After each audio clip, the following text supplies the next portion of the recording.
un arbre a été sculpté en forme de moine. Un moine? Mais pourquoi un moine? Tout simplement pour rappeler qu'ici les religieux étaient très liés à la forêt. Pour en savoir plus, on n'a qu'à demander à Marc Perrier, le garde forestier. Sur ce lieu, autrefois, il y avait un monastère. Et ce monastère dépendait d'un ordre, l'ordre des Chartreux. Donc pendant près de 7 siècles, les religieux ont régné sur ces contrées. Et entre 1116 et la Révolution, ces religieux ont exploité la forêt. Ils défrichaient parce que justement, ils voulaient une autonomie alimentaire.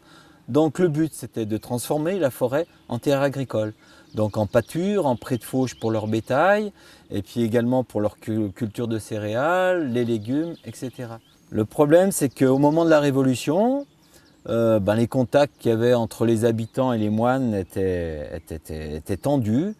Et donc en 1791, les derniers religieux ont été obligés de laisser le monastère définitivement. On dit même qu'un moine serait resté enfermé dans les sous-sols pour garder le trésor des religieux.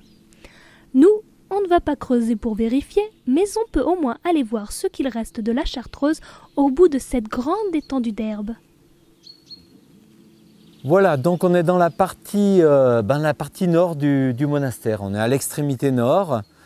Donc on voit bien le mur d'enceinte et on distingue aussi l'entrée secondaire qui était sur le nord du monastère. Vous voyez, après le départ des moines, la nature ne s'est pas laissée faire. Elle a complètement repris ses droits. Il y a beaucoup plus de forêts à l'heure actuelle qu'à l'époque des moines. Et à une centaine de mètres d'ici, l'immense sapin président le prouve bien.